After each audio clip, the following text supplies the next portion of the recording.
ਅਕਾਲੀਆਂ ਨੂੰ ਵੀ ਕਿਹਾ, ਕਾਂਗਰਸ ਨੂੰ ਵੀ ਸਾਡੀ ਜ਼ਮੀਨ ਫ੍ਰੀ ਆਫ ਕੋਸਟ ਤੁਸੀਂ ਲੈ ਲਈ, ਸਾਨੂੰ ਵਾਪਸ ਕਰ ਦਿਓ। ਔਰ ਜੇ ਅੱਜ ਦੀ ਡੇਟ 'ਚ ਆਪਾਂ ਦੇਖ ਲਈਏ ਤਾਂ ਸਾਡੇ 16 ਕਿੱਲੇ ਨੇ, ਸਾਨੂੰ 8 ਲੱਖ ਰੁਪਏ ਸਿੱਧਾ ਇੱਕ ਸਾਲ ਦੀ ਪਿੰਡ ਨੂੰ ਆਮਦਨ ਹੁੰਦੀ ਹੈ, ਪੰਚਾਇਤ ਨੂੰ ਆਮਦਨ ਹੁੰਦੀ ਹੈ। ਵੇਖੋ ਸਾਡਾ ਚਮਕੌਰ ਸਾਹਿਬ ਨੇੜੇ ਸੀ, ਮਰਿੰਡਾ ਨੇੜੇ ਸੀ, ਇੱਧਰ ਨੇੜੇ ਸੀ, ਪਰ ਜਦੋਂ ਤੁਸੀਂ ਇਹ ਜ਼ਮੀਨ ਤੁਹਾਡੀ ਪੰਚਾਇਤ ਦੇ ਰਹੀ ਸੀ, ਅਸਲ ਜਿਹੜੇ ਪੰਚਾਇਤ ਦੇ ਮੈਂਬਰ ਹੁੰਦੇ ਨੇ ਉਹ ਮੋਹਤਵਰ ਸੱਜਣ ਹੁੰਦੇ ਨੇ, ਪਿੰਡ ਦੇ ਸਿਆਣੇ ਸਮਝ ਕੇ ਆਪਾਂ ਜ਼ਿੰਮੇਵਾਰੀ ਸੰਭਾਲਦੇ ਹਾਂ। ਉਦੋਂ ਨਹੀਂ ਸੀ ਉਹਨਾਂ ਨੂੰ ਸਮਝ ਲੱਗੀ ਇਸ ਗੱਲ ਦੀ। ਸਰਕਾਰ ਤਾਂ ਬਣੀਆਂ ਬਣਾਈਆਂ ਬਿਲਡਿੰਗਾਂ ਵੇਚ ਰਹੀ ਹੈ, ਸਰਕਾਰ ਕੋਲ ਤਾਂ ਪੈਸਾ ਹੈ ਨਹੀਂ ਜ਼ਹਿਰ ਖਾਣ ਨੂੰ ਵੀ। ਇਸ ਕਰਕੇ ਇਹੀ ਜਿਹੀ ਜ਼ਮੀਨ ਤਾਂ ਸਾਨੂੰ ਜਦੇ ਪਤਾ ਲੱਗਣਾ ਵੀ ਫਲਾਣੇ ਅਡਾਨੀ ਨੇ ਲੈ ਲਈ, ਅਬਾਨੀ ਨੇ ਲੈ ਲਈ, ਇੱਥੇ ਕੋਈ ਉਹ ਆਹ ਇੰਡਸਟਰੀ ਲਾਏਗਾ, ਇੱਥੇ ਆਹ ਕਰੇਗਾ। ਇਸ ਕਰਕੇ ਅਸੀਂ ਸਰਕਾਰ ਦੀ ਵੀ ਇਹ ਨਲਾਇਕੀ ਹੋਇਆ ਜਿਹੜੀ ਕਿ ਇੱਦਾਂ ਦੀ ਨੀਤ ਰੱਖਦੀ ਹੈ। ਸਾਨੂੰ ਉਹਦੀ ਜਿਹੜੀ ਸਾਡੀ ਜ਼ਮੀਨ ਹੈ ਸਾਨੂੰ ਵਾਪਸ ਕਰ ਦੇਣੀ ਚਾਹੀਦੀ ਹੈ। 40 ਸਾਲ ਪਹਿਲਾਂ ਦੀ ਗੱਲ ਹੈ, ਉਦੋਂ ਇੱਕ ਅਸੀਂ ਸਰਕਾਰ ਦੇ ਭੁਲੇਖੇ 'ਚ ਆ ਕੇ ਸਾਨੂੰ ਸ਼ਹਿਰ ਜਾਣ ਦੀ ਲੋੜ ਹੀ ਨਹੀਂ ਪੈਣੀ, ਹਰ ਚੀਜ਼ ਸਾਨੂੰ ਇੱਥੇ ਹੀ ਮਿਲੂਗੀ। ਉਸ ਲਾਲਚ ਵਿੱਚ ਆ ਕੇ ਅਸੀਂ ਸ਼ਹਿਰਾਂ 'ਚ ਕੀ ਕਰਨਾ ਹੈਗਾ, ਉਸ ਲਾਲਚ ਵਿੱਚ ਆ ਕੇ ਅਸੀਂ ਜ਼ਮੀਨ ਸਰਕਾਰ ਨੂੰ ਦੇ ਬੈਠੇ ਤੇ ਉਹ ਅਸੀਂ ਬਹੁਤ ਵੱਡਾ ਲਾਸ ਕਰ ਲਿਆ। ਅਸੀਂ ਆਪਣਾ ਵੀ ਲਾਸ ਕਰ ਲਿਆ, ਆਉਣ ਵਾਲੀ ਨਸਲਾਂ ਦਾ ਵੀ ਲਾਸ ਕਰ ਲਿਆ। ਅਸੀਂ ਬਹੁਤ ਵਧੀਆ ਇੱਟ ਲੱਗੀ ਹੋਈ ਹੈ, ਪੱਕੀ ਇੱਟ ਲੱਗੀ ਹੋਈ ਹੈ ਔਰ ਸੀਮੈਂਟ 'ਚ ਚਿਣਾਈ ਹੋਈ ਵੀ ਹੈ। ਇੱਥੇ ਗਰਿੱਲਾਂ ਦਰਵਾਜ਼ੇ ਬਹੁਤ ਵਧੀਆ ਲੱਗੇ ਸੀਗੇ, ਪਰ ਜਦੋਂ ਕੋਈ ਮਕਾਨ ਦੇ ਵਿੱਚ ਰਹੇ ਨਾ ਰਹਿਸ਼ ਨਾ ਹੋਵੇ ਤਾਂ ਮਕਾਨ ਜਿੰਨਾ ਮਰਜ਼ੀ ਵਧੀਆ ਹੋਵੇ ਉਹ ਢਹਿ ਜਾਂਦਾ ਹੈ, ਢੇਰੀ ਹੋ ਜਾਂਦਾ ਹੈ। ਇਸ ਕਰਕੇ ਇਹਨਾਂ 'ਚ ਕੋਈ ਰਿਹਾ ਨਹੀਂ ਕਦੇ, ਇੱਕ ਸੀਜ਼ਨ ਨਹੀਂ ਰਿਹਾ, 2 ਸੀਜ਼ਨ ਨਹੀਂ ਰਿਹਾ। ਹੌਲੀ ਹੌਲੀ ਬਿਲਡਿੰਗਾਂ ਗਿਰ ਗਈਆਂ, ਲੋਕ ਜਿਹੜੇ ਉਹ ਜਿਹੇ ਚੋਰ ਚੱਕੇ ਆ, ਦਰਵਾਜ਼ੇ ਲਾ ਕੇ ਲੈ ਗਏ, ਗਰਿੱਲਾਂ ਲਾ ਕੇ ਲੈ ਗਏ ਤੇ ਗਾਡਰ ਲਾ ਕੇ ਲੈ ਗਏ। ਉਹ ਇੱਦਾਂ ਇਹ ਖਰਾਬ ਹੋ ਰਹੀ ਹੈ, ਦਿਨ ਪਰ ਦਿਨ ਖਰਾਬ ਹੋ ਰਹੀ ਹੈ। ਜਿਹੜਾ ਹੁਣ ਸਾਡੇ ਇੱਥੇ ਐਮਐਲਏ ਹੈ, ਮੰਤਰੀ ਹੈ ਚਰਨਜੀਤ ਸਿੰਘ ਚੰਨੀ, ਉਹਦੀ ਕਮਿਟਮੈਂਟ ਵੀ ਹੈ ਸਾਡੇ ਨਾਲ, ਸਾਡੇ ਪਿੰਡ ਨਾਲ, ਵੀ ਮੈਂ ਫੋਕਲ ਪੁਆਇੰਟ ਦੀ ਜ਼ਮੀਨ ਤੁਹਾਡੀ ਪੰਚਾਇਤ ਨੂੰ ਵਾਪਸ ਕਰਾ ਕੇ ਦੇਵਾਂਗਾ। ਸਰਕਾਰ 6 ਮਹੀਨੇ ਤਾਂ ਰਹਿ ਗਏ ਹੁਣ ਸਾਰੀਆਂ ਵੋਟਾਂ ਵਿੱਚ, ਤੇ ਹੁਣ ਕਦੋਂ ਕਰਾਉਣਗੇ ਤੁਸੀਂ? ਨਹੀਂ, ਉਹਦਾ ਜੀ 14.5 ਸਾਲ ਤੋਂ ਸਾਨੂੰ ਕਹਿ ਰਿਹਾ ਵੀ ਤੁਹਾਡੀ ਕਰਾ ਦੇਣੀ। ਕਈ ਵਾਰ ਰੈਂਡਮ ਵੀ ਦੇ ਲੇ। ਇਸ ਕਰਕੇ ਸਾਡੇ ਇਲਾਕੇ ਨੂੰ ਸਾਡੇ ਪਿੰਡ ਨੂੰ ਇਸ ਮੰਤਰੀ ਤੇ ਬਹੁਤ ਗੁੱਸਾ ਹੈ, ਬਹੁਤ ਰੋਸ ਹੈ ਕਿ ਸਾਡੀ ਇਹ ਜੇ ਇੰਨਾ ਕੁ ਕੰਮ ਨਹੀਂ ਕਰ ਸਕਿਆ, ਹੋਰ ਇਹ ਤੋਂ ਕੀ ਉਮੀਦ ਕੀਤੀ ਜਾ ਸਕਦੀ। ਜੇ ਸਾਡੇ ਇਹ ਜ਼ਮੀਨ ਸਾਡੀ ਪੰਚਾਇਤ ਨੂੰ ਦਿੱਤੀ ਹੁੰਦੀ, ਗਰੀਬਾਂ ਦਾ ਭਲਾ ਕਰਦੀ, ਕਿਸੇ ਦਾ ਕੋਈ ਘਰ ਢਿਆ ਹੁੰਦਾ ਉਹਨਾਂ ਦਾ ਘਰ ਸਵਾਰਦੀ, ਸਾਡੀ ਪੰਚਾਇਤ ਨੇ 100 ਹੱਲ ਕਰ ਲੈਣੇ ਦੇ। ਜਦ ਤੱਕ ਹੁਣ ਤੱਕ ਇਹ ਖੰਡਰ ਪਈ ਹੈ, ਤੁਸੀਂ ਤੁਹਾਡੇ ਸਾਹਮਣੇ ਆ ਕੈਮਰਾ, ਤੁਸੀਂ ਦੇਖ ਲਿਆ ਜੀ, ਮਾਰ ਲਿਆ ਜੀ। ਇਹ ਕਿਸੇ ਦੇ ਭਾਵ ਨਹੀਂ ਹੈਗੀ, ਕੌਡੀਆਂ ਦੀ ਭਾਵ ਜ਼ਮੀਨ ਪਈ ਹੈ ਇਸ ਟਾਈਮ ਤੇ।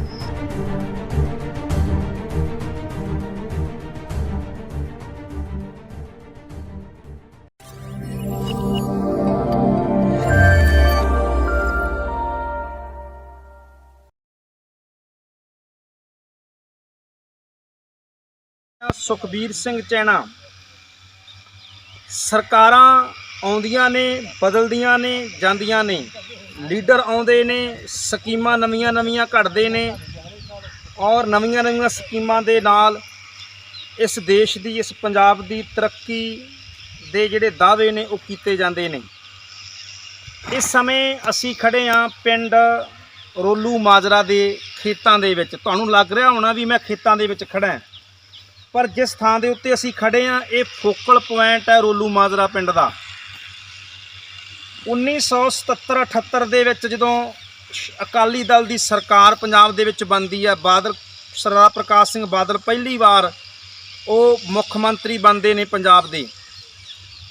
ਫੋਕਲ ਪੁਆਇੰਟ ਦਾ ਜਿਹੜਾ ਸਿਸਟਮ ਹੈ ਉਹ ਪੰਜਾਬ ਦੇ ਵਿੱਚ ਚਾਈਨਾ ਦਾ ਸਿਸਟਮ, ਅਸਲ ਵਿੱਚ ਜਿਹੜਾ ਫੋਕਲ ਪੁਆਇੰਟ ਸਿਸਟਮ ਸੀ ਇਹ ਚੀਨ ਤੋਂ ਲਿਆਂਦਾ ਗਿਆ ਸੀ। ਚੀਨ ਤੋਂ ਲਿਆਂਦਾ ਹੋਇਆ ਇਹ ਸਿਸਟਮ ਪੰਜਾਬ ਦੇ ਵਿੱਚ ਲਾਗੂ ਕੀਤਾ ਜਾਂਦਾ ਹੈ। ਥਾਂ ਦੇ ਉੱਤੇ ਪੰਚਾਇਤੀ ਜਿਹੜੀਆਂ ਜ਼ਮੀਨਾਂ ਨੇ ਉਹ ਜ਼ਮੀਨਾਂ ਨੂੰ ਰੋਕ ਕੇ, ਉਹਨਾਂ ਨੂੰ ਕਵਰ ਕਰਕੇ, ਉਹਨਾਂ ਦੇ ਉੱਤੇ ਕਰੋੜਾਂ ਰੁਪਈਆ ਖਰਚ ਕਰਕੇ ਇਮਾਰਤਾਂ ਬਣਾਈਆਂ ਜਾਂਦੀਆਂ ਨੇ। ਪਰ ਉਹ ਜਿਹੜੀਆਂ ਇਮਾਰਤਾਂ ਨੇ, ਰੋਕੀਆਂ ਹੋਈਆਂ ਜ਼ਮੀਨਾਂ ਨੇ ਜਿਹੜੀਆਂ, ਅੱਜ ਉਹ ਕੇਵਲ ਕੋਈ 1 ਸਾਲ ਚੱਲਿਆ, ਕੋਈ 1 ਸੀਜ਼ਨ ਚੱਲੀ, ਕੋਈ 2 ਸਾਲ ਉਹ ਸਿਸਟਮ ਚੱਲਿਆ। ਉਸ ਤੋਂ ਬਾਅਦ ਉਹ ਪਈਆਂ ਹੋਈਆਂ ਪੰਜਾਬ ਦੇ ਵਿੱਚ ਸੈਂਕੜੇ ਕਿੱਲੇ ਐਸੀਆਂ ਜ਼ਮੀਨਾਂ ਨੇ ਜਿਹੜੀਆਂ ਫੋਕਲ ਪੁਆਇੰਟ ਦੇ ਨਾਂ ਦੇ ਉੱਤੇ ਔਰ ਬਿਲਡਿੰਗਾਂ ਬਣੀਆਂ ਨੇ ਕਰੋੜਾਂ ਰੁਪਈਆਂ ਦੀਆਂ, ਉਹ ਅੱਜ ਲੋਕਾਂ ਦੇ ਲਈ ਇੱਕ ਦੁੱਖਦਾਈ ਸਾਬਤ ਹੋ ਰਹੀਆਂ ਨੇ, ਮਾਰੂ ਸਾਬਤ ਹੋ ਰਹੀਆਂ ਨੇ। ਕਿਉਂਕਿ ਲੱਖਾਂ ਰੁਪਈਆਂ ਦੀ ਆਮਦਨ ਵਾਲੀਆਂ ਉਹ ਜ਼ਮੀਨਾਂ ਅੱਜ ਸਰਕਾਰ ਦੇ ਵੱਲੋਂ ਰੋਕੀਆਂ ਗਈਆਂ ਨੇ ਔਰ ਉਹਨਾਂ ਉੱਤੇ ਕੁਛ ਨਹੀਂ ਹੋ ਰਿਹਾ। ਅੱਜ ਤੁਹਾਨੂੰ ਅਸੀਂ ਇੱਕ ਪਿੰਡ ਰੋਲੂ ਮਾਜਰਾ ਦੀ ਸਟੋਰੀ ਜਿਹੜੀ ਉਹ ਤੁਹਾਨੂੰ ਸੁਣਾ ਰਹੇ ਹਾਂ।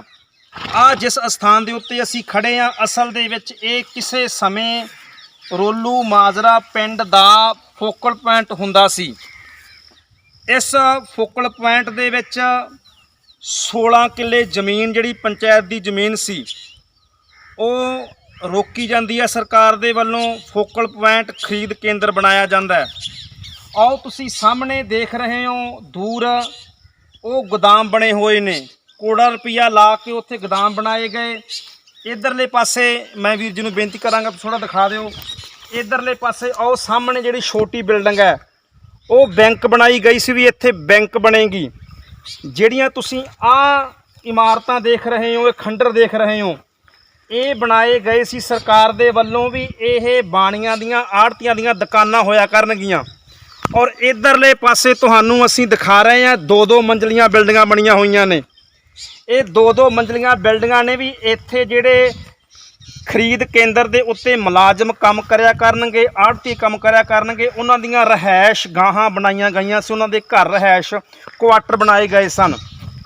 ਇਹ ਕਰੋੜਾਂ ਰੁਪਈਆ ਲਾ ਕੇ ਬਿਲਡਿੰਗਾਂ ਬਣਾਈਆਂ ਗਈਆਂ, ਪਰ ਇਹਨਾਂ ਦੇ ਵਿੱਚ ਕਦੇ ਵੀ ਕੋਈ ਮੁਲਾਜ਼ਮ ਰਹਿਣ ਦੇ ਵਾਸਤੇ ਨਹੀਂ ਆਇਆ। ਇੱਥੇ ਕੋਈ ਆੜਤੀਆ, ਕੋਈ ਖਰੀਦ ਕੇਂਦਰ ਦਾ ਮੁਲਾਜ਼ਮ ਰਿਹਾ ਨਹੀਂ। ਔਰ ਇਹ ਇਮਾਰਤਾਂ ਇਸੇ ਤਰ੍ਹਾਂ ਦੇ ਨਾਲ ਖੰਡਰ ਬਣ ਗਈਆਂ ਨੇ। ਔਰ ਉਸ ਤੋਂ ਦੁਖਦਾਈ ਗੱਲ ਇਹ ਹੈ ਕਿ ਆਹ ਤੁਸੀਂ ਦੂਰ ਦੂਰ ਤੱਕ ਇਹ 16 ਕਿੱਲੇ ਜ਼ਮੀਨ ਹੈ ਪਿੰਡ ਦੀ। ਪੰਜਾਬੀ ਦੇ ਵਿੱਚ ਕਹਾਵਤ ਹੈ ਕਿ ਸਾਹਣ ਦੇ ਸਿਰ ਵਰਗੀ ਜ਼ਮੀਨ। ਇਹ ਸਾਹਣ ਦੇ ਸਿਰ ਵਰਗੀ ਜ਼ਮੀਨ ਹੈ, ਨਹੀਂ ਉਪਜਾਊ ਜ਼ਮੀਨ ਹੈ। ਔਰ ਇਹ ਜ਼ਮੀਨ ਪਿਛਲੇ ਲਗਭਗ 3 ਦਹਾਕਿਆਂ ਤੋਂ ਕਹਿ ਲਓ, 3 ਦਹਾਕਿਆਂ ਤੋਂ ਇਸੇ ਤਰ੍ਹਾਂ ਪਈ ਹੋਈ ਹੈ। ਇਹ ਇਮਾਰਤਾਂ ਖੰਡਰ ਬਣ ਗਈਆਂ ਨੇ। 16 ਕਿੱਲੇ ਜ਼ਮੀਨ ਜਿਹਦੇ ਵਿੱਚੋਂ ਪੰਚਾਇਤ ਨੂੰ ਲੱਖਾਂ ਰੁਪਏ ਹਰ ਸਾਲ ਆਮਦਨ ਹੋ ਸਕਦੀ ਹੈ, ਜਿਹਦੇ ਨਾਲ ਪਿੰਡ ਦਾ ਵਿਕਾਸ ਹੋ ਸਕਦਾ ਹੈ, ਪਿੰਡ ਵਿੱਚ ਭਲਾਈ ਦੇ ਕਾਰਜ ਹੋ ਸਕਦੇ ਨੇ। ਪਰ ਸਰਕਾਰ ਜਿੱਥੇ ਹਰ ਸਾਲ, ਹਰ 5 ਸਾਲ ਬਾਅਦ ਨਵੀਂ ਸਰਕਾਰ ਬਣਦੀ ਹੈ, ਕੋਈ ਕਹਿੰਦਾ ਅਸੀਂ ਇਹਨੂੰ ਕੈਲੀਫੋਰਨੀਆ ਬਣਾ ਦਿਆਂਗੇ, ਕੋਈ ਇਸ ਨੂੰ ਕਹਿੰਦਾ ਅਸੀਂ ਮਹਾਰਾਜਾ ਰਣਜੀਤ ਸਿੰਘ ਦੇ ਰਾਜ ਵਰਗਾ ਰਾਜ ਸੋਹਣਾ ਬਣਾ ਦਿਆਂਗੇ, ਕੋਈ ਪੰਜਾਬ ਨੂੰ ਬਾਹਰ ਦੀਆਂ ਵਿਦੇਸ਼ਾਂ ਦੀ ਤਰ੍ਹਾਂ ਬਣਾਉਣ ਦੀਆਂ ਗੱਲਾਂ ਕਰਦਾ ਹੈ। ਪਰ ਅਸਲੀਅਤ ਜਿਹੜੀ ਹੈ ਉਹ ਗਰਾਊਂਡ ਲੈਵਲ ਦੀ ਅਸਲੀਅਤ ਕੁਝ ਹੋਰ ਹੈ। ਅੱਜ ਇਹ ਲੱਖਾਂ ਰੁਪਈਆ ਦੀਆਂ ਬਿਲਡਿੰਗਾਂ ਖੰਡਰ ਬਣ ਗਈਆਂ ਨੇ। ਔਰ ਇਹ ਕਰੋੜਾਂ ਰੁਪਈਆਂ ਦੀ ਜਿਹੜੀ ਜ਼ਮੀਨ ਹੈ ਇਹ ਕੇਵਲ ਇਹ ਕਹਿ ਲਓ ਵੀ ਇਸੇ ਤਰ੍ਹਾਂ ਨਾਲ ਬਰਾਨੀ ਬਣ ਕੇ ਰਹਿ ਗਈ ਹੈ, ਕੇਵਲ ਘਾਹ ਉੱਗੇ ਦੇ ਉੱਤੇ।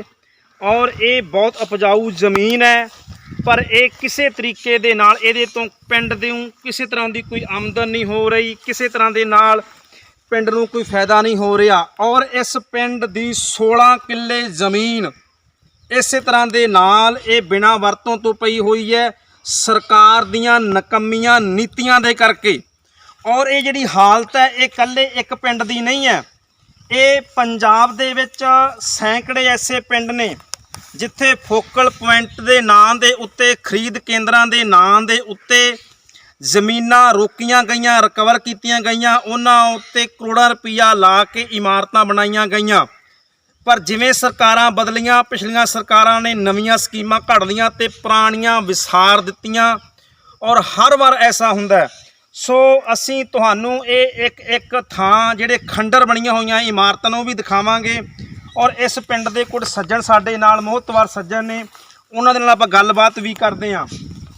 ਪਰ ਜਿਹੜੀ ਸਮਝਣ ਵਾਲੀ ਗੱਲ ਉਹ ਇਹ ਹੈ ਕਿ ਕਿਉਂ ਸਰਕਾਰ ਇਹਨਾਂ ਇਮਾਰਤਾਂ ਨੂੰ ਸਿਸਟੇਮੈਟਿਕਲੀ ਚਲਾਉਣ ਦੇ ਵਿੱਚ ਨਾਕਾਮਯਾਬ ਰਹਿੰਦੀ ਹੈ, ਕੀ ਕਾਰਨ ਹੈ ਐਸਾ। ਸੋ ਆਓ ਇਸ ਰੋਲੂ ਮਾਜਰਾ ਪਿੰਡ ਦੇ ਸੱਜਣ ਸਾਡੇ ਨਾਲ ਨੇ, ਉਹਨਾਂ ਨਾਲ ਆਪਾਂ ਗੱਲਬਾਤ ਕਰਦੇ ਹਾਂ। ਹਾਂਜੀ ਬਾਈ, ਸਤਿ ਸ੍ਰੀ ਅਕਾਲ ਜੀ। ਸਤਿ ਸ਼੍ਰੀ ਅਕਾਲ ਜੀ। ਸਤਿ ਸ਼੍ਰੀ ਅਕਾਲ। ਅੱਛਾ, ਜਿਹੜਾ ਤੁਹਾਡਾ ਇਹ 16 ਕਿੱਲੇ ਜ਼ਮੀਨ ਹੈ ਜੀ, 16 ਕਿੱਲੇ ਜ਼ਮੀਨ ਥੋੜੀ ਨਹੀਂ ਹੁੰਦੀ ਜੀ। ਇਹ ਕਹਿ ਲਓ ਵੀ ਪਿੰਡ ਦੇ ਵਿਕਾਸ ਦੇ ਵਿੱਚ ਇੱਕ ਬਹੁਤ ਵੱਡਾ ਰੋਲ ਅਦਾ ਕਰਦੀ ਹੈ ਜਿਹੜੀ 16 ਕਿੱਲੇ ਜ਼ਮੀਨ ਹੁੰਦੀ ਆ। 8-10 ਲੱਖ ਰੁਪਈਆ ਤਾਂ ਠੇਕਾ ਹੀ ਆ ਜਾਂਦਾ ਜੀ, ਸਿੱਧਾ ਜੀ ਸਿੱਧਾ। ਔਰ ਇਹ 30-35 ਸਾਲ ਤੋਂ ਪਈ ਹੋਈ ਹੈ ਇਦਾਂ ਹੀ। ਇਹਦਾ ਕੀ ਕਾਰਨ ਹੈ ਇਹਦਾ? ਔਰ ਇਹ ਜਦੋਂ ਬਣੀ ਸੀ ਕਿ ਜਿਹੜੀਆਂ ਆਹ ਹੁਣ ਇਮਾਰਤਾਂ ਇੰਨੀਆਂ ਵੱਡੀਆਂ ਵੱਡੀਆਂ ਬਣ ਗਈਆਂ ਨੇ, ਇਹਨਾਂ 'ਚ ਕੋਈ ਰਹਿਣ ਵਾਸਤੇ ਆਇਆ ਵੀ? ਕੀ ਚੱਕਰ ਪਿਆ ਇਹਦਾ? ਇਹ ਜੀ 1978 'ਚ ਬਾਦਲ ਸਰਕਾਰ ਨੇ ਫੋਕਲ ਪੁਆਇੰਟਾਂ ਦੀ ਸਕੀਮ ਲਾਈ ਸੀਗੀ। ਔਰ ਸਾਡੇ ਪਿੰਡ ਦੀ ਉਦੋਂ ਦੀ ਪੰਚਾਇਤ ਨੇ ਕਿਹਾ ਵੀ ਸਾਡੇ ਪਿੰਡ ਨੂੰ ਸਹੂਲਤ ਹੋਏਗੀ, ਉਰੇ ਕਾਲਜ ਬਣੇਗਾ, ਸਕੂਲ ਬਣੇਗਾ, ਪੰਪ ਹੋਏਗਾ, ਦੁਕਾਨਾਂ ਹੋਣਗੀਆਂ, ਮਾਰਕੀਟ ਹੋਏਗੀ, ਆੜ੍ਹਤੀ ਇੱਥੇ ਰਹਿਣਗੇ, ਸਾਨੂੰ ਹਰ ਸਹੂਲਤ ਇੱਥੇ ਮਿਲੂਗੀ, ਖੇਤੀਬਾੜੀ ਇੰਸਪੈਕਟਰ ਇੱਥੇ ਬਹਿਣਗੇ। ਉਹਦੇ ਝਾਂਸੇ 'ਚ ਅਸੀਂ ਆ ਕੇ ਅਸੀਂ ਕਿਹਾ ਵੀ ਸਾਡੇ ਪਿੰਡ ਫੋਕਲ ਪੁਆਇੰਟ ਬਣਾਓ। ਸਾਡੀ ਜ਼ਮੀਨ 16 ਏਕੜ ਪਈ ਹੈ, ਸਾਡੀ ਪੰਚਾਇਤੀ ਲੈਂਡ ਲੋਕਾਂ ਦੇ ਹਿੱਸਿਆਂ 'ਚੋਂ ਕੱਟੀ ਹੋਈ। ਪਰ ਉਹ ਫਿਰ ਜਦੋਂ ਗੱਲ ਸਾਰੀ ਅੱਗੇ ਹੋਈ, ਸਿਰੇ ਲੱਗਣ ਲੱਗੀ, ਉਹਦੇ ਸਰਕਾਰੀ ਵਫਦ ਆਇਆ ਇੱਥੇ ਦੇਖਣ, ਉਹਨਾਂ ਨੇ ਦੇਖਿਆ ਫਰਦਾਂ ਫੁਰਦਾਂ, ਉਹ ਕਹਿੰਦੇ ਵੀ ਇਹ ਤਾਂ ਲੈਂਡ ਹੈ ਜਿਹੜੀ ਪੰਚਾਇਤ ਦੇ ਨਾਂ ਹੈ, ਤੁਸੀਂ ਸਾਡੇ ਨਾਂ PWD B&R ਦੇ ਨਾਂ ਕਰਾਓ, ਫਿਰ ਇੱਥੇ ਫੋਕਲ ਪੁਆਇੰਟ ਬਣੇਗਾ।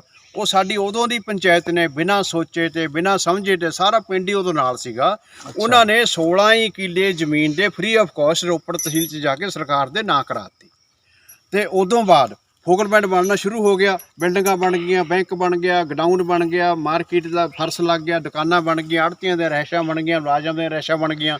ਪਰ ਉੱਥੇ ਸਾਡੇ ਇੱਕ ਸੀਜ਼ਨ ਚੱਲਿਆ, ਕਣਕ ਆਈ ਹੈ, ਕਿਉਂਕਿ ਇਹਦਾ ਮੇਨ ਕਾਰਨ ਸੀਗਾ ਕਿ ਨੇੜੇ ਨੇੜੇ ਪਿੰਡ ਨੇ। ਸਾਨੂੰ ਚਮਕੌਰ ਸਾਹਿਬ 9 ਕਿਲੋਮੀਟਰ ਹੈ, ਬਰੰਡਾ ਸਾਨੂੰ 9 ਕਿਲੋਮੀਟਰ ਹੈ।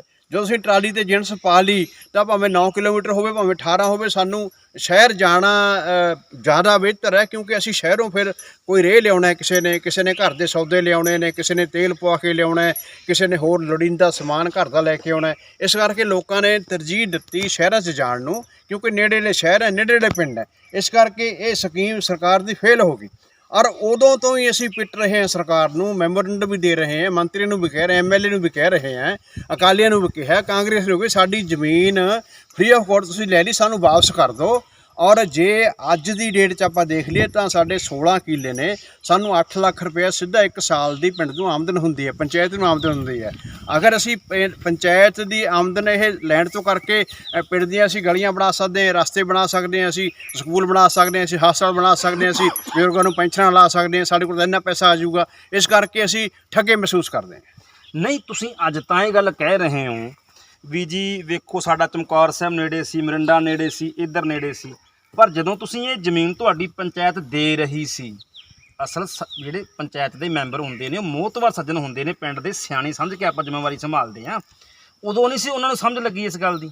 ਦੇਖੋ ਉਦੋਂ ਇੱਕ ਤਾਂ ਇੰਨੀ ਐਜੂਕੇਸ਼ਨ ਨਹੀਂ ਸੀ, ਅਵੇਅਰਨੈਸ ਨਹੀਂ ਸੀ, ਦੂਜਾ ਇਹ ਸੀ ਕਿ ਉਦੋਂ ਥੋੜ੍ਹੇ ਜਿਹੇ ਅੱਜ ਤੋਂ ਮੇਰੇ ਖਿਆਲ ਹੈ ਵੀ ਸਿਸਟਮ ਨਵਾਂ ਆਇਆ ਸੀ, ਸਮਝ ਨਹੀਂ ਸੀ। ਹਾਂ 40 ਸਾਲ ਪਹਿਲਾਂ ਦੀ ਗੱਲ ਹੈ। ਉਦੋਂ ਇੱਕ ਅਸੀਂ ਸਰਕਾਰ ਦੇ ਭੁਲੇਖੇ 'ਚ ਆ ਕੇ ਸਾਨੂੰ ਸ਼ਹਿਰ ਜਾਣ ਦੀ ਲੋੜ ਹੀ ਨਹੀਂ ਪੈਣੀ, ਹਰ ਚੀਜ਼ ਸਾਨੂੰ ਇੱਥੇ ਹੀ ਮਿਲੂਗੀ।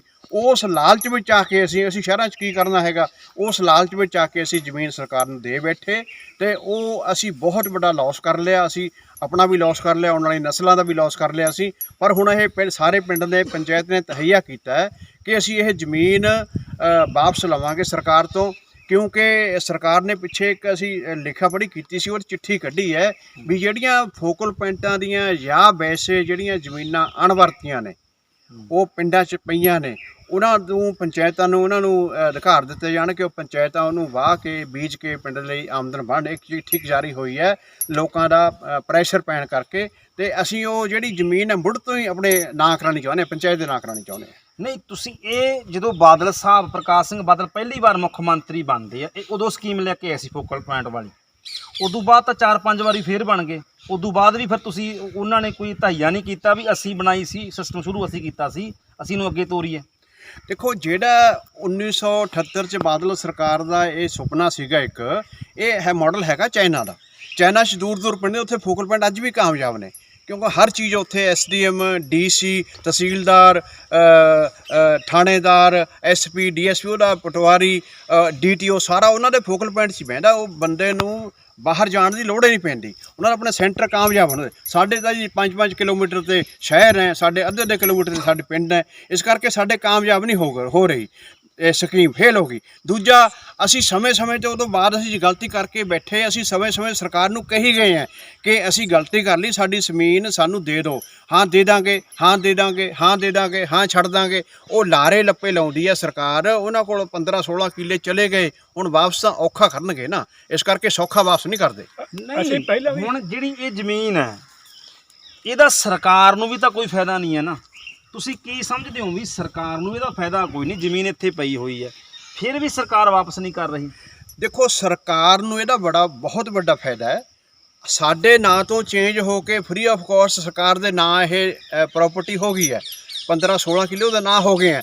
ਸਰਕਾਰ ਤਾਂ ਬਣੀਆਂ ਬਣਾਈਆਂ ਬਿਲਡਿੰਗਾਂ ਵੇਚ ਰਹੀ ਹੈ। ਸਰਕਾਰ ਕੋਲ ਤਾਂ ਪੈਸਾ ਹੈ ਨਹੀਂ ਜ਼ਹਿਰ ਖਾਣ ਨੂੰ ਵੀ। ਇਸ ਕਰਕੇ ਇਹੀ ਜੀ ਜ਼ਮੀਨ ਤਾਂ ਸਾਨੂੰ ਜਦੇ ਪਤਾ ਲੱਗਣਾ ਵੀ ਫਲਾਣੇ ਅਡਾਨੀ ਨੇ ਲੈ ਲਈ, ਅਬਾਨੀ ਨੇ ਲੈ ਲਈ, ਇੱਥੇ ਕੋਈ ਉਹ ਆ ਇੰਡਸਟਰੀ ਲਾਏਗਾ, ਇੱਥੇ ਆ ਕਰੇਗਾ। ਇਸ ਕਰਕੇ ਅਸੀਂ ਸਰਕਾਰ ਦੀ ਵੀ ਇਹ ਨਲਾਇਕੀ ਹੋਇਆ ਜਿਹੜੀ ਕਿ ਇੱਦਾਂ ਦੀ ਨੀਤ ਰੱਖਦੀ ਹੈ। ਸਾਨੂੰ ਉਹਦੀ ਜਿਹੜੀ ਸਾਡੀ ਜ਼ਮੀਨ ਹੈ ਸਾਨੂੰ ਵਾਪਸ ਕਰ ਦੇਣੀ ਚਾਹੀਦੀ ਹੈ। ਸਰਕਾਰ ਇਹਦਾ ਪੈਸਾ ਵੱਟਣ ਨੂੰ ਫਿਰਦੀ ਹੈ। ਔਰ ਪਿੱਛੇ ਦੀ ਗੱਲ ਚੱਲੀ ਵੀ ਸੀਗੀ ਕਿ ਇਸ ਨੂੰ ਵੇਚ ਰਹੇ ਹਾਂ ਜ਼ਮੀਨ, ਉਦੋਂ ਵੀ ਅਸੀਂ ਰੌਲਾ ਪਾਇਆ ਸੀਗਾ। ਇਸ ਕਰਕੇ ਅਸੀਂ ਇਹ ਚਾਹੁੰਦੇ ਹਾਂ ਕਿ ਉੱਦਾਂ ਹੀ ਸਾਡੇ ਨਾ ਹੋ ਜਾਵੇ। ਨਹੀਂ, ਜਿਵੇਂ ਹੁਣ ਆਪਾਂ ਇੱਧਰ ਹੀ ਚੱਲਦੇ ਨਾਲ ਤੁਸੀਂ ਦੇਖੋ ਵੀ ਇੱਧਰ ਇਮਾਰਤਾਂ ਬਣੀਆਂ ਹੋਈਆਂ ਨੇ ਜਿਵੇਂ ਸਰਕਾਰੀ ਕੁਆਟਰ ਹੁੰਦੇ ਨੇ, ਇੱਦਾਂ ਦੀਆਂ ਬਣੀਆਂ ਹੋਈਆਂ ਇਮਾਰਤਾਂ ਔਰ ਬੜੀ ਵਧੀਆ ਇੱਟ ਹੈ। ਤੁਸੀਂ ਦੇਖੋ ਵੀ ਅੱਜ ਕੱਲ੍ਹ ਘਰ ਪਾਉਣੇ ਆ ਨਾ ਆਪਾਂ, ਤੇ 4-5 ਸਾਲਾਂ ਬਾਅਦ ਇੱਟਾਂ ਦੀਆਂ ਖੁਰ ਲੱਗ ਪੈਂਦੀਆਂ, ਪਰ ਤੁਸੀਂ ਵੇਖੋ ਵੀ 40 ਸਾਲ ਹੋ ਗਏ ਖੜੀਆਂ ਨੂੰ ਤੇ ਇਮਾਰਤਾਂ ਵਧੀਆ ਇੱਟਾਂ ਦੀਆਂ ਬਣੀਆਂ ਹੋਈਆਂ ਨੇ। ਇਹਨਾਂ 'ਚ ਕਦੇ ਕੋਈ ਰਹਿਣ ਵਾਸਤੇ ਆਇਆ ਵੀ ਕਿ ਇਦਾਂ ਹੀ ਰਹਿ ਗਈਆਂ ਇਹ? ਦੇਖੋ, ਜਦੋਂ 1978 'ਚ ਫੋਕਲ ਪੁਆਇੰਟ ਬਣਿਆ ਹੈ ਉਦੋਂ ਕੁਛ ਨੀਤਾਂ ਸਰਕਾਰ ਦੀਆਂ ਵੀ ਠੀਕ ਸੀਗੀਆਂ, ਲੋਕਾਂ ਦੀਆਂ ਵੀ ਠੀਕ ਸੀਗੀਆਂ, ਠੇਕੇਦਾਰਾਂ ਦੀਆਂ ਵੀ ਠੀਕ ਸੀਗੀਆਂ। ਬਹੁਤ ਵਧੀਆ ਇੱਟ ਲੱਗੀ ਹੋਈ ਹੈ, ਪੱਕੀ ਇੱਟ ਲੱਗੀ ਹੋਈ ਹੈ ਔਰ ਸੀਮੈਂਟ 'ਚ ਚਿਣਾਈ ਹੋਈ ਵੀ ਹੈ। ਇੱਥੇ ਗਰਿੱਲਾਂ, ਦਰਵਾਜ਼ੇ ਬਹੁਤ ਵਧੀਆ ਲੱਗੇ ਸੀਗੇ। ਪਰ ਜਦੋਂ ਕੋਈ ਮਕਾਨ ਦੇ ਵਿੱਚ ਰਹੇ ਨਾ ਰਹਿਸ਼ ਨਾ ਹੋਵੇ ਤਾਂ ਮਕਾਨ ਜਿੰਨਾ ਮਰਜ਼ੀ ਵਧੀਆ ਹੋਵੇ ਉਹ ਢਹਿ ਜਾਂਦਾ ਹੈ, ਢੇਰੀ ਹੋ ਜਾਂਦਾ ਹੈ। ਇਸ ਕਰਕੇ ਇਹਨਾਂ 'ਚ ਕੋਈ ਰਿਹਾ ਨਹੀਂ ਕਦੇ। ਇੱਕ ਸੀਜ਼ਨ ਨਹੀਂ ਰਿਹਾ, 2 ਸੀਜ਼ਨ ਨਹੀਂ ਰਿਹਾ, ਹੌਲੀ ਹੌਲੀ ਬਿਲਡਿੰਗਾਂ ਗਿਰ ਗਈਆਂ। ਲੋਕ ਜਿਹੜੇ ਉਹ ਜਿਹੇ ਚੋਰ ਚੱਕੇ ਆ, ਦਰਵਾਜ਼ੇ ਲਾ ਕੇ ਲੈ ਗਏ, ਗਰਿੱਲਾਂ ਲਾ ਕੇ ਲੈ ਗਏ ਤੇ ਗਾਡਰ ਲਾ ਕੇ ਲੈ ਗਏ। ਉਹ ਇੱਦਾਂ ਇਹ ਖਰਾਬ ਹੋ ਰਹੀਆਂ, ਦਿਨ ਪਰ ਦਿਨ ਖਰਾਬ ਹੋ ਰਹੀਆਂ। ਹੁਣ ਜਿਵੇਂ ਉਹ ਵੇਖੋ ਬੈਂਕ ਆਇਆ, ਉਹ ਤੁਸੀਂ ਕਹਿ ਰਹੇ ਹੋ ਵੀ ਉੱਥੇ ਬੈਂਕ ਬਣਾਈ ਸੀ ਸਰਕਾਰ ਨੇ, ਜਿਹੜੀ ਉਹ ਬੈਂਕ ਬਣੀ ਆ ਕਦੇ ਉਹਦੇ 'ਚ ਸਟਾਫ ਬੈਠਾ ਇੱਕ ਸੀਜ਼ਨ ਬੈਠਿਆ ਸਟਾਫ ਆ ਕੇ। ਜਦੋਂ ਇਹ ਮੰਡੀ ਚੱਲੀ ਹੈ ਤਾਂ ਇੱਥੇ ਜਿਹੜੀ ਅਨਾਜ ਲੈ ਕੇ ਆਉਂਦੇ ਸੀਗੇ, ਜਦੇ ਆੜ੍ਹਤੀ ਉਹਨੂੰ ਪਰਚਾ ਕੱਢ ਦਿੰਦਾ ਸੀਗਾ, ਉਹਦੇ ਪੈਸੇ ਬੈਂਕ 'ਚ ਪੈ ਜਾਂਦੇ ਸੀਗੇ। ਬੈਂਕ ਤੋਂ ਜਿਹੜਾ ਕਿਸਾਨ ਸੀਗਾ ਜਦੇ ਕਢਾ ਲੈਂਦਾ ਸੀਗਾ।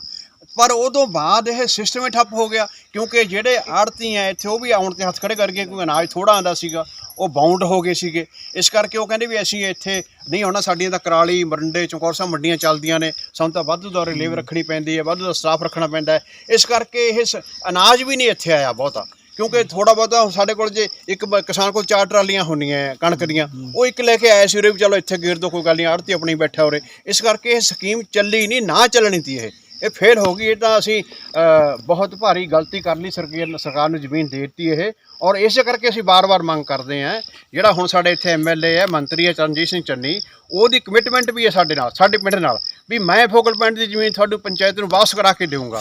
ਸਰਕਾਰ 6 ਮਹੀਨੇ ਤਾਂ ਰਹਿ ਗਏ ਹੁਣ ਸਾਰੀਆਂ ਵੋਟਾਂ ਵਿੱਚ, ਤੇ ਹੁਣ ਕਦੋਂ ਕਰਾਉਣਗੇ ਤੁਸੀਂ? ਨਹੀਂ, ਉਹਦਾ ਜੀ 14.5 ਸਾਲ ਦਾ ਸਾਨੂੰ ਕਹਿ ਰਿਹਾ ਵੀ ਤੁਹਾਡੀ ਕਰਾ ਦੇਣੀ, ਕਈ ਵਾਰ ਰੰਡਮ ਵੀ ਦੇ ਲੇ। ਇਸ ਕਰਕੇ ਸਾਡੇ ਇਲਾਕੇ ਨੂੰ ਸਾਡੇ ਪਿੰਡ ਨੂੰ ਇਸ ਮੰਤਰੀ ਤੇ ਬਹੁਤ ਗੁੱਸਾ ਹੈ, ਬਹੁਤ ਰੋਸ ਹੈ ਕਿ ਸਾਡੀ ਇਹ ਜੇ ਇੰਨਾ ਕੁ ਕੰਮ ਨਹੀਂ ਕਰ ਸਕਿਆ, ਹੋਰ ਇਹ ਤੋਂ ਕੀ ਉਮੀਦ ਕੀਤੀ ਜਾ ਸਕਦੀ ਹੈ। ਇਸ ਕਰਕੇ ਜਿਹੜਾ ਇਹ ਬਹੁਤ ਵੱਡਾ ਸਾਡਾ ਸਰਮਾਇਆ ਹੈ, ਇਹ ਤਾਂ ਅਸੀਂ ਹੱਥ ਤੋਂ ਹੀ ਬੈਠੇ ਹਾਂ। ਤੇ ਮੈਂ ਕੈਮਰਾਮੈਨ ਨੂੰ ਕਹਾਂਗਾ, ਦੇਖੋ ਇੱਥੇ ਘਾਹ ਉੱਗਿਆ ਹੋਇਆ, ਪਸ਼ੂ ਚਰਦੇ ਨੇ, ਵਿਹਲਾ ਪਿਆ, ਅਜਾੜ ਪਈ ਹੈ, ਜੰਗਲ ਪਿਆ, ਇੱਥੇ ਨਸ਼ੇੜੀ ਆਉਂਦੇ ਨੇ, ਇੱਥੇ ਕ੍ਰਿਮੀਨਲ ਬੰਦੇ ਆਉਂਦੇ ਨੇ, ਇੱਥੇ ਕਈ ਮੌਤਾਂ ਵੀ ਹੋਣੀਆਂ। ਕਿਉਂਕਿ ਦੇਖੋ ਇਹ ਬਿਲਡਿੰਗਾਂ ਨੇ, ਬਿਲਡਿੰਗਾਂ ਸੁੰਨਸਾਨ ਨੇ, ਹਨਾ, ਇਹਨਾਂ ਦੇ ਵਿੱਚ ਕੋਈ ਵੀ 2 ਨੰਬਰ ਦਾ ਕੰਮ ਹੋ ਸਕਦਾ ਜੀ, ਇਦਾਂ ਹੋ ਸਕਦਾ ਹੋਈਆਂ ਤੇ ਅੱਛਾ ਹੋਈਆਂ ਨੇ ਮੌਤਾਂ ਜੀ। ਇੱਥੇ ਜਦ ਤੋਂ ਪਹਿਲਾਂ ਸੰਧੂ ਸਾਹਿਬ ਬੀਬੀ ਸੰਧੂ MLA ਰਹੀ ਹੈ, ਜਦ ਵੀ ਅਸੀਂ ਕਿਹਾ ਸੀ ਨਾ, ਨਾਲੇ ਉਹਨਾਂ ਦੀ ਸਰਕਾਰ ਸੀ, ਬਾਦਲ ਦੀ ਸਰਕਾਰ ਸੀ। ਹੁਣ ਚੰਨੀ ਸਾਹਿਬ ਤੇ ਤਾਂ ਸਾਨੂੰ ਬਹੁਤ ਜ਼ਿਆਦਾ ਰੋਸ ਹੈ ਨਾ, ਸਪੈਸ਼ਲੀ ਆ ਕੇ ਸਾਡੇ ਪਿੰਡ 'ਚ ਇਸੀ ਆੜ 'ਚ ਵੋਟਾਂ ਲੈ ਗਏ। ਜਦੋਂ ਆਉਂਦੇ ਆ ਤੁਹਾਡਾ ਪੋਕਲਮੈਂਟ ਤੁਹਾਡੀ ਪੰਚਾਇਤ ਦੇ ਹਵਾਲੇ ਕਰ ਦੇਣਾ। ਤੁਸੀਂ ਦੇਖ ਹੀ ਰਹੇ ਹੋ ਇੱਥੇ ਕਈ ਮੌਤਾਂ ਹੋ ਗਈਆਂ। ਹੁਣ ਤੁਸੀਂ ਅੰਦਰ ਵੜ ਨਹੀਂ ਸਕਦੇ, ਸੱਪ ਹੋਰ ਪਤਾ ਨਹੀਂ ਕਿੰਨੀਆਂ ਚੀਜ਼ਾਂ, ਬਾਰਾ ਪਸ਼ੂ ਇੱਥੇ ਆਉਂਦੇ ਨੇ। ਇਹ ਤਾਂ ਇੰਜ ਵੀ ਲੱਗਦਾ ਵੀ ਨਸ਼ੇੜੀਆਂ ਦੀ ਵੀ ਇੱਕ ਥਾਂ ਬਣ ਗਈ ਹੋਣੀ, ਲੱਗਦਾ ਦੇਖਣ ਨੂੰ। ਇਹ ਤਾਂ ਮੌਤਾਂ ਹੋ ਲੀਆਂ ਜੀ, ਨਸ਼ੇੜੀ ਤਾਂ ਆਉਂਦੇ ਹੀ ਆਉਂਦੇ ਨੇ, ਕਈ ਮੌਤਾਂ ਹੋ ਲੀਆਂ। ਇੱਥੇ ਟੀਕੇ ਲਾ ਕੇ ਉਵੇਂ ਪਈ ਰਹਿ ਗਏ ਬੰਦੇ। ਅੱਛਾ, ਇਹੋ ਜਿਹੇ ਹਾਲਾਤ ਹੋ ਗਏ ਕਿਉਂਕਿ ਉਜਾੜ ਪਈ ਆਉਂਦਾ ਕੋਈ ਨਹੀਂ ਉਰੇ। ਨਸ਼ਈਆਂ ਨੂੰ ਇਹ ਚੀਜ਼ ਚਾਹੀਦੀ ਹੈ ਵੀ ਇਹ ਤੁਸੀਂ ਹੁਣ ਦੇਖ ਹੀ ਰਹੇ ਹੋ, ਤਾਂ ਹੀ ਤੁਹਾਨੂੰ ਦੇਖੋ ਕਿ ਪਹਿਲਾਂ ਇਹਦੇ ਨਾਲੋਂ ਫੋਰੈਸਟ ਵਾਲੇ ਦਰਖਤ ਹੀ ਲਾ ਦਿੰਦੇ। 40 ਸਾਲ ਦੇ ਤਾਂ ਹੁਣ 4 ਵਾਰ ਤਾਂ ਦਰਖਤ ਹੀ ਵੱਢ ਹੋ ਜਾਣੇ ਸੀ। ਜੇ ਹੁਣ ਤੇ ਦਰਖਤ ਹੀ ਲਾ ਦਿੰਦੇ, ਕੋਈ ਵੀ ਸਫੈਦੇ ਲਾ ਦਿੰਦੇ, ਕੋਈ ਹੋਰ ਚੀਜ਼ ਲਾ ਦਿੰਦੇ, ਤੇ ਇੰਨੇ ਦੀ ਤਾਂ ਇਨਕਮ ਸਰਕਾਰ ਨੂੰ ਵੀ ਹੋ ਜਾਂਦੀ, ਪਰ ਸਰਕਾਰ ਨੂੰ ਨਾ ਪਿੰਡ ਨੂੰ ਇਨਕਮ ਹੀ ਕੋਈ ਨਹੀਂ। ਕੀ ਕਰੀਏ? ਅੱਛਾ, ਹੁਣ ਤੁਸੀਂ ਸਰਕਾਰ ਦੇ ਕੋਲੋਂ ਜੀ ਤੁਹਾਡਾ ਕੀ ਨਾਮ ਹੈ? ਮੇਰਾ ਨਾਮ ਲਖਵੀਰ ਸਿੰਘ ਆ ਜੀ। ਲਖਵੀਰ ਸਿੰਘ ਜੀ, ਤੁਸੀਂ ਤੁਹਾਡੀ ਉਮਰ ਵੀ ਇਹ ਮਤਲਬ ਕਿ ਤੁਸੀਂ ਜਦੋਂ ਇਹ ਬਣੇ ਹੋਣੇ ਉਦੋਂ ਛੋਟੀ ਹੋਣੀ ਆ। ਹਾਂਜੀ। ਛੋਟੇ ਹੋਵੋਗੇ ਤੁਸੀਂ। ਤੇ ਉਸ ਤੋਂ ਬਾਅਦ ਕਿੰਨੀਆਂ ਸਰਕਾਰਾਂ ਬਦਲ ਗਈਆਂ, ਕਦੇ ਕਾਂਗਰਸ ਦੀ ਆਈ, ਅਕਾਲੀ ਆਏ, ਫਿਰ ਕਾਂਗਰਸ, ਫਿਰ ਅਕਾਲੀ, ਬਦਲ ਕੇ ਬੈਠਦੇ ਰਹੇ। ਪਰ ਕਮਾਲ ਦੀ ਗੱਲ ਹੈ ਵੀ ਇੱਕ ਨੇ ਵੀ ਨਹੀਂ ਤੁਹਾਡੀ ਗੱਲ ਸੁਣੀ। ਕਿਸੇ ਨੇ ਸਾਨ ਨਹੀਂ ਲਈ, ਅਸੀਂ ਬਹੁਤ ਦੁਹਾਈਆਂ ਪਾ ਲਏ। ਅਕਾਲੀਆਂ ਨੂੰ ਵੀ ਕਹਿ ਲਿਆ ਵੀ ਸਾਡੀ ਪਿੰਡ ਦੀ ਜ਼ਮੀਨ 16 ਕਿੱਲੇ ਸਾਡੇ ਪਿੰਡ ਦੇ ਹਵਾਲੇ ਕਰ ਦਿਓ। ਕਿਸੇ ਨੇ ਸਾਡੀ ਸੁਣਵਾਈ ਨਹੀਂ ਕਰੀ, ਕਿਸੇ ਨੇ ਏਕਤਰ ਵੱਲ ਕਬ ਨਹੀਂ ਦਿੱਤਾ। ਖਾਸ ਕਰ ਜਦੋਂ ਤੋਂ 15 ਸਾਲ 'ਤੇ ਅਸੀਂ ਚੰਨੀ ਨੂੰ 3 ਵਾਰ ਬਣ ਲਿਆ, ਜੋ ਪਹਿਲਾਂ MLA, ਫਿਰ ਹੁਣ ਉਹ ਮੰਤਰੀ ਹੈ ਜੀ, ਹੁਣ ਸਰਕਾਰ ਦੇ ਵਿੱਚ ਵੀ ਆ।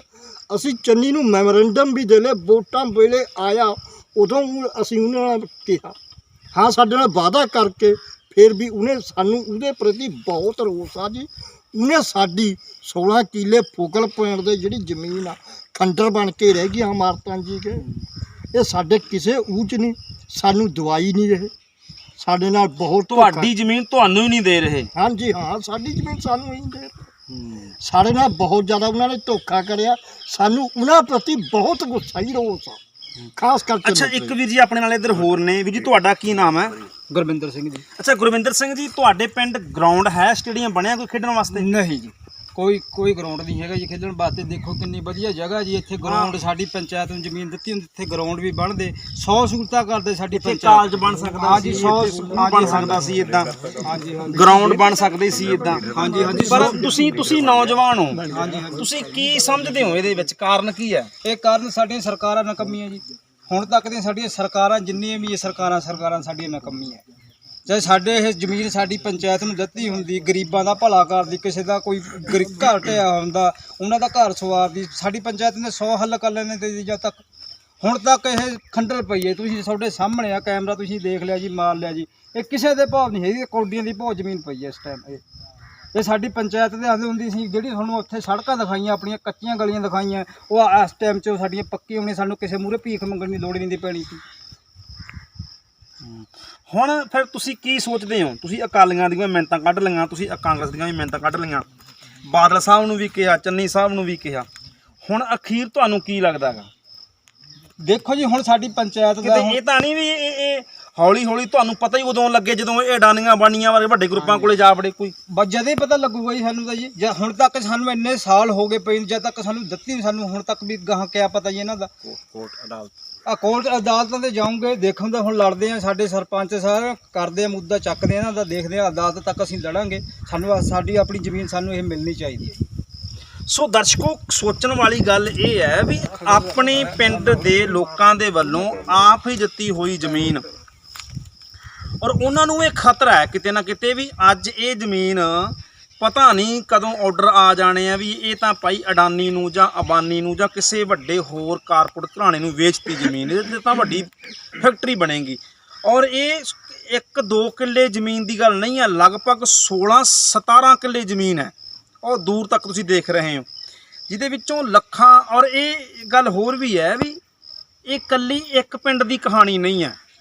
ਪੰਜਾਬ ਦੇ ਵਿੱਚ ਸੈਂਕੜੇ ਐਸੇ ਪਿੰਡ ਨੇ ਜਿੱਥੇ ਫੋਕਲ ਪੁਆਇੰਟ ਬਣਾਏ ਗਏ, ਸਰਕਾਰੀ ਖਰੀਦ ਕੇਂਦਰ ਬਣਾਏ ਗਏ, ਪਰ ਬਾਅਦ ਵਿੱਚ ਉਹ ਕਰੋੜਾਂ ਰੁਪਈਆ ਲਾ ਕੇ ਚਿੱਟਾ ਹਾਥੀ ਸਾਬਤ ਹੋ ਰਹੇ ਨੇ। ਸੋ ਉਮੀਦ ਕਰਦੇ ਹਾਂ ਤੁਹਾਡੀ ਮਦਦ ਦੇ ਨਾਲ ਇਹ ਜਿਹੜੀ ਵੀਡੀਓ ਹੈ ਇਹ ਸਰਕਾਰ ਤੱਕ ਪਹੁੰਚੇਗੀ, ਤੇ ਜੇ ਸਾਡੇ ਲੀਡਰਾਂ ਦੇ ਵਿੱਚ ਥੋੜ੍ਹੀ ਬਹੁਤੀ ਲੋਕਾਂ ਪ੍ਰਤੀ ਇਮਾਨਦਾਰੀ ਹੈ, ਜੇ ਸਾਡੇ ਆਗੂ ਨੇ, ਸਾਡੀਆਂ ਸਰਕਾਰਾਂ ਨੇ ਸੱਚਮੁੱਚ ਕੋਈ ਥੋੜ੍ਹਾ ਬਹੁਤਾ ਲੋਕਾਂ ਦਾ ਭਲਾ ਚਾਹੁੰਦੀਆਂ ਨੇ, ਤੇ ਇੱਦਾਂ ਦੀਆਂ ਹਜ਼ਾਰਾਂ ਏਕੜ ਜ਼ਮੀਨਾਂ ਜਿਹੜੀਆਂ ਪੰਜਾਬ ਦੀਆਂ ਉਪਜਾਊ ਜ਼ਮੀਨਾਂ ਨੇ ਉਹ ਇੱਦਾਂ ਪਈਆਂ ਹੋਈਆਂ ਨੇ, ਉਹਨਾਂ ਨੂੰ ਪਿੰਡਾਂ ਦੇ ਹਵਾਲੇ ਕਰਕੇ ਉੱਥੇ ਸਟੇਡੀਅਮ ਬਣ, ਉੱਥੇ ਕਾਲਜ ਬਣ, ਸਕੂਲ ਬਣ, ਹੋਰ ਸਹੂਲਤਾਂ ਜਿਹੜੀਆਂ ਨੇ ਉਹ ਉੱਥੋਂ ਲਈਆਂ ਜਾ ਸਕਦੀਆਂ ਨੇ। ਸੋ ਉਮੀਦ ਕਰਦੇ ਹਾਂ ਕਿ ਸਰਕਾਰਾਂ ਇਹਦੇ ਵੱਲ ਧਿਆਨ ਜ਼ਰੂਰ ਦੇਣਗੀਆਂ। ਮੈਂ ਸੁਖਵੀਰ ਸਿੰਘ ਚੈਣਾ, ਡੋਲੂ ਮਾਜਰਾ ਤੋਂ ਪੰਜਾਬ ਨਿਊਜ਼ ਦੇ ਲਈ ਧੰਨਵਾਦ।